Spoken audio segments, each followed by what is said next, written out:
বন্ধু, তোমরা শুনছো টাইম টেলার্স। টাইম টেলার্সের আজকের নিবেদন রূপক চট্টরাজের লেখা গুপ্ত বাড়ির গুপ্ত রহস্য। সারাদিন অফিসে হাড় ভাঙা খাটুনির পর বাড়ি ফিরে রাতে বসে যাহা একটু আধটু সাহিত্য চর্চা। খটখট আওয়াজ আর আধার রাতে আলোর ঝলকানির মামলুদার পিছু ছাড়েনি। কার ছবি মন থেকে মুছে ফেলতে পারলেন না মামলুদা? মামলুদা কি পারবে গুপ্ত বাড়ির গুপ্ত রহস্য খুঁজে বার করতে? জানতে হলে শুনতে থাকুন টাইম টেলার্সের আজকের গল্প রূপক চট্টরাজের লেখা গুপ্ত বাড়ির গুপ্ত রহস্য। গুপ্তবাবুর বাড়ির একতলাটা অনেকদিন খালি পড়েছিল। কোনো ভাড়াটে এলে কয়েকদিনের মধ্যেই জমার টাকা ফেরত নিয়ে অন্য বাড়িতে উঠে যেত। ঘন ঘন ভাড়াটে বদল হলে পাড়ায় এমনিতেই বাড়ির মালিকের বদনাম হয়। তখন কানাঘুষোয় সবাই বলতে থাকে, এ বাড়িতে নিশ্চয়ই কোনো গণ্ডগোল আছে, হয় এ বাড়িতে ভূতের উপদ্রব আছে, তা না হলে গুপ্তবাবুর স্ত্রী ভাড়াটাদের পেছনে লাগেন। গুপ্তবাবুর স্ত্রী অবশ্য বলতেন, ভূত কিচ্ছু নয়, আসলে যারা এ বাড়িতে ভাড়াটে হয়ে এসে কিছুদিন বসবাস করে তাদের কপালে ঠিক একটা নিজস্ব ফ্ল্যাট বা বাড়ি জুটে যায়। তাই তো সব ভাড়াটাকে তিনি প্রথম দিনেই মুখ বড় করে বলে দিতেন, এ বাড়িতে ভাড়া এসেছ, দেখবে তোমার নিজস্ব বাড়ি বা জমি হবে। এ বাড়িতে আগে যারা ভাড়াটে হয়ে এসেছে তাদের প্রত্যেকেরই এখন নিজের নিজের বাড়ি বা ফ্ল্যাট হয়েছে।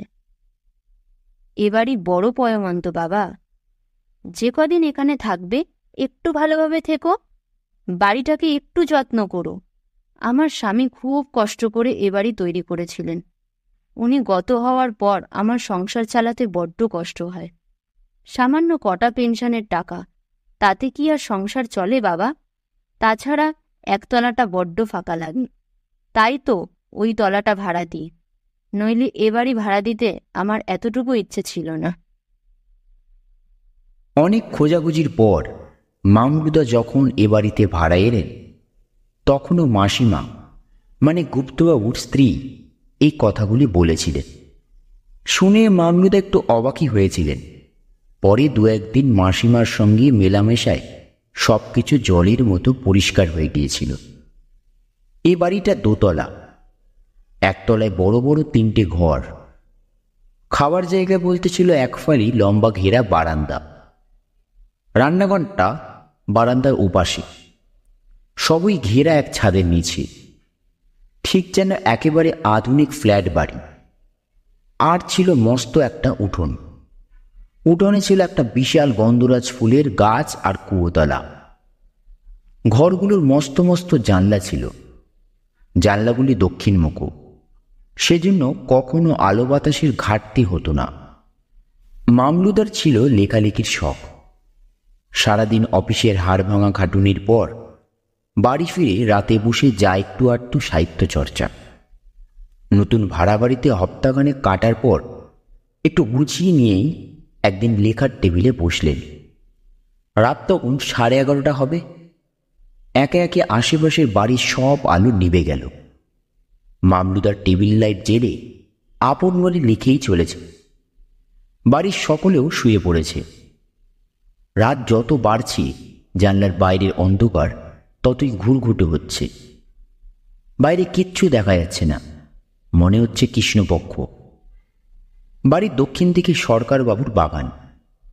বাগানের গাছপালা অল্প থাকলেও বাগানটা বেশ বড়।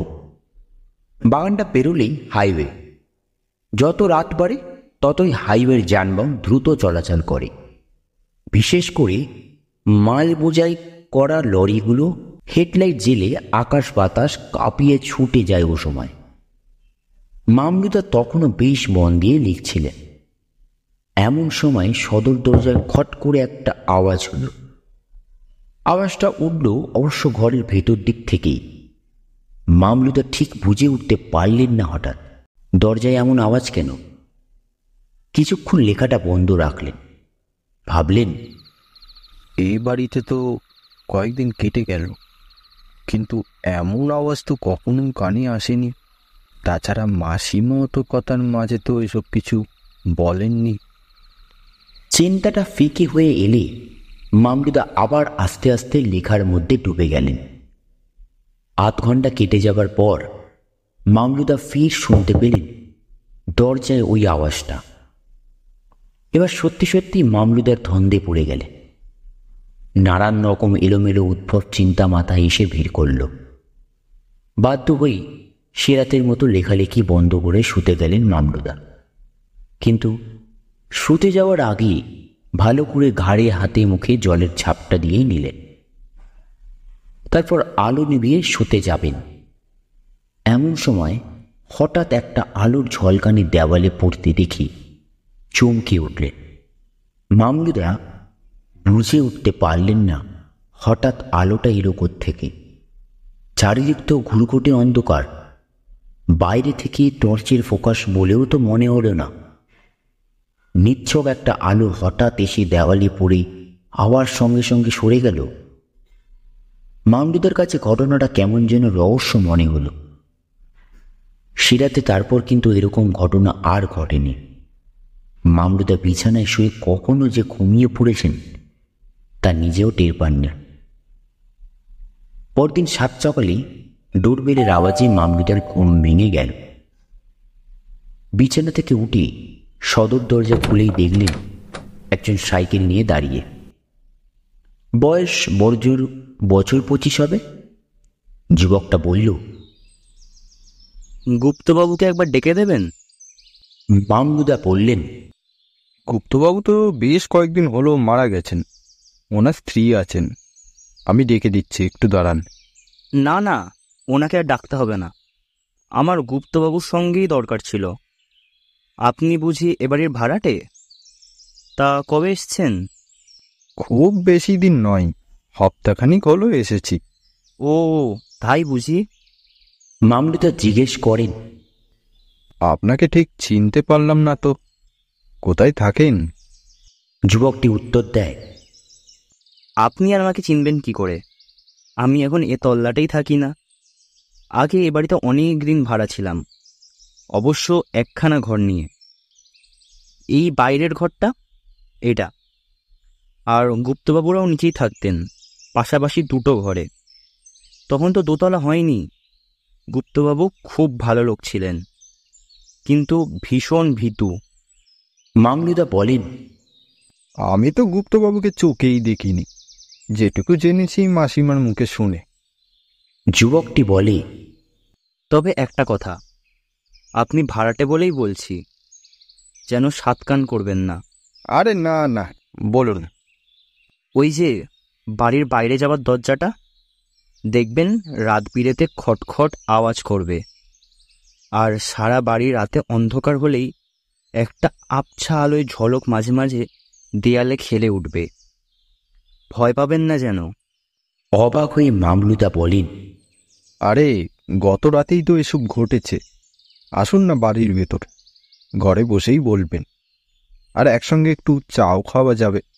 আমরাও তো এখনো চা খাওয়া হয়নি। আপত্তি তোলে যুবকটি। না না, আজকে নয়, অন্য একদিন খেয়ে যাব, আজ একটু তাড়া আছে। আরে মশাই, আলাপ যখন হলো তখন আর আপত্তি কিসের? কতক্ষণই বা লাগবে? তার চেয়ে বরং আপনি আমাকে এক গ্লাস জল খাওয়ান, যা গরম পড়েছে। যান, আমি দাঁড়িয়ে আছি। মামলুদা ভেতরে গিয়ে যুবকটির জন্য এক গ্লাস জল এনে দেখেন বাইরে কেউ নেই।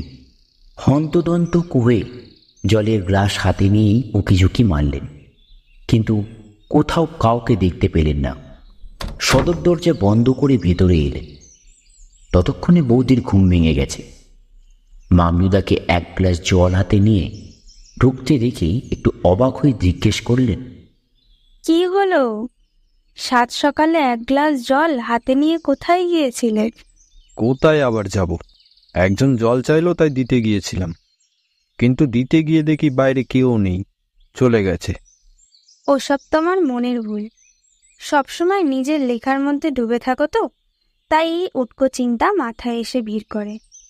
কোথাও কিছু নেই সাত সকালে কে তোমার কাছে এসে জল চাইবে?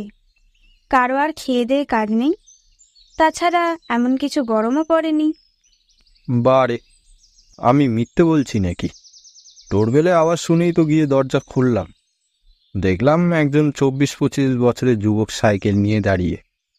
আমার সঙ্গে ওর কথা হলো, গুপ্তবাবুর কথা বলল, এই বাড়িতে ভাড়া ছিল, আরও অনেক কথা বলল। যেমন রাত বিরেতে সদর দরজাটাই খটখট করে আওয়াজ হবে, অন্ধকার ঘরে রাতের দেওয়ালে জুড়ে আবছা আলোর ঝলক খেলে বেড়াবে ইত্যাদি। এইসবই কথা বলল যুবকটি। রাতে মাঝে মাঝে এরকম আলোর ঝলকানি আমিও দেখেছি। দরজাতে খটখট আওয়াজ, সে তো হামেশাই হয়। কে অত কান খাড়া করে বসে থাকবে বলো? আর তুমি বলছো গুপ্তবাবুর কথা? তা গুপ্তবাবুর মৃত্যুর পরেই তো মাসিমা এ বাড়ি ভাড়া দিয়েছেন। উনিই বা গুপ্তবাবুকে দেখবেন কি করে? তাই তো, তবে কি আমি ভুল দেখলাম? এত সব কথা সব মিথ্যে? কিন্তু যুবকটি যা যা বলল সবই তো গত রাতে আমি দেখেছি। আমার মনে হয় কি জানো, এটা একটা ভুতুড়ে বাড়ি, তাই খালি পড়েছিল। বেশ তো, ওপরের মাসিমাকে একবার জিজ্ঞেস করে দেখো না, উনি কি বলেন। উনি আবার কি বলবেন? কেউ কি বলেন নিজের বাড়িতে ভূত আছে? তুমি যাই বলো, এই বাড়িতে থাকা সম্ভব নয়। কি আর বলবো, একে বাড়ি ভাড়া পাচ্ছিলাম না, যাও একটা পেলাম, তাও তুমি এসব বলছো। বাড়ি পাচ্ছিলাম না বলে একটা ভুতুড়ে বাড়িতে থাকবো নাকি? ভুতুড়ে বাড়ি তোমায় কে বলল? ভুতুড়ে বাড়ি না তো কি? এত ঘটনা শোনার পর তুমি বলছো ভূত টুত নেই এ বাড়িতে? তুমি এ বাড়িতে থাকবে তো থাকো, আমি আর এক রাত্রিরও থাকবো না এখানে। ওসব বাজে কথা ছাড়ো, চলো মাসিমার কাছে গিয়ে ঘটনাটা বলি। মাসিমা একটা গণ্ডগোলের আওয়াজ পেয়ে ওপর থেকে নেমে এলেন। মামলুদা পুরো ঘটনাটা মাসিমাকে বললেন। শুনে মাসিমা একটু অবাক হয়ে জিজ্ঞেস করলেন, তোমরা ভয় পেয়েছো নাকি? এই ঘটনাটা অনেক দিনের পুরনো। তখন তোমাদের মেসোমশাই বেঁচে ছিলেন। আমরা যখন এই জমিটা কিনে একটা ঘর তুলে বসবাস করছি, তখন সমাজবিরোধীদের দৌড়াতে এ তল্লাটা টেকা যেত না। একবার রাত 2টো নাগাদ পুলিশের তাড়া খেয়ে একজন সমাজবিরোধী যুবক এসে আমাদের দরজায় টোকা মারে। বেশ কয়েকবার টোকা মারার সত্ত্বেও আমরা ভয়ে দরজা খুলিনি। পরদিন সকালে হাইওয়ের ধারে একটা অল্পবয়সী ছেলের লাশ পড়ে থাকতে দেখে পাড়ার লোকেরা ভিড় করেছিল। সকলের সঙ্গে তোমাদের মেসোমশাইও লাশ দেখে এসে ভীষণ মনমরা হয়ে পড়েছিলেন। আমাকে বারবার বলতেন, দরজায় টোকা দেওয়ার শব্দটা শুনে তখন দরজাটা খুলে দিলে হয়তো ওই ছেলেটি মারা যেত না। তবে একটা কথা, ছেলেটি কিন্তু পুলিশের হাতে মারা যায়নি, ও মারা গিয়েছিল পথ দুর্ঘটনায়। পুলিশের তাড়া খেয়েও ছুটে পালাচ্ছিল। হাইওয়ের সামনে এসে দেখে হেডলাইট জেলে একটা লরি গ্যাগ গ্যাগ করে দিয়ে আসছে। ও ভেবেছিল হয়তো রাস্তা পেরিয়ে পালিয়ে যেতে পারবে, কিন্তু একদমই অনুমান করতে পারেনি মালবোঝাই লরিটা কত দ্রুত আসছে। ছেলেটি তো মারা গেল, কিন্তু তোমাদের মেসোমশাইয়ের ঘাট থেকে নামল না। প্রায় এসে এসে সদর দরজার সামনে দাঁড়াতে ওনাকে দেখলে। অবশ্য উনি মারা যাওয়ার পর আর কারোর কাছেই শুনিনি যে ছেলেটি এসেছে। তবে আগের ভাড়াটেদের বলতে শুনেছি যে আধার রাতে একটা আলোর ঝলকানি ঘরের দেওয়ালে পড়েই সরে যায়।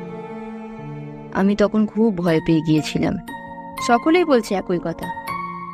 ভাবলাম এ বাড়িতে আবার ভূতের উপদ্রব শুরু হলো নাকি, কিন্তু ওসব কিচ্ছু না। তোমাদের আগের ভাড়াটে ছিলেন পদার্থবিদ্যার অধ্যাপক। ওনার বিষয় ছিল আলো। তিনি এই আলোর রহস্যটা উদ্ঘাটন করলেন। দেখালেন সকলেই মিছিমিছি ভয় পেয়েছে। ব্যাপারটা হচ্ছে, হাইওয়েতে হেডলাইট জেলে দ্রুত ছুটে আসা লরিগুলোর চকিতে বাঁক নিলে ওই আলোর তীক্ষ্ণ রশ্মি সরাসরি জানলা দিয়ে ঘরে ঢুকে 1 সেকেন্ডের ভগ্নাঙ্কে সরে যায়। আসলে বেশি রাতেই এটা দেখা যায়। তোমরা যেন এতে ভয় পেও না বাপু। যাই, অনেক দেরি হয়ে গেল, গিয়ে জলখাবারের ব্যবস্থা করিবে। মাসিমার কথাগুলো চুপচাপ শুনলেন মামলুদা। কিন্তু সকালে যে যুবকটিকে দেখেছিলেন তার ছবি মন থেকে মুছে ফেলতে পারলেন না।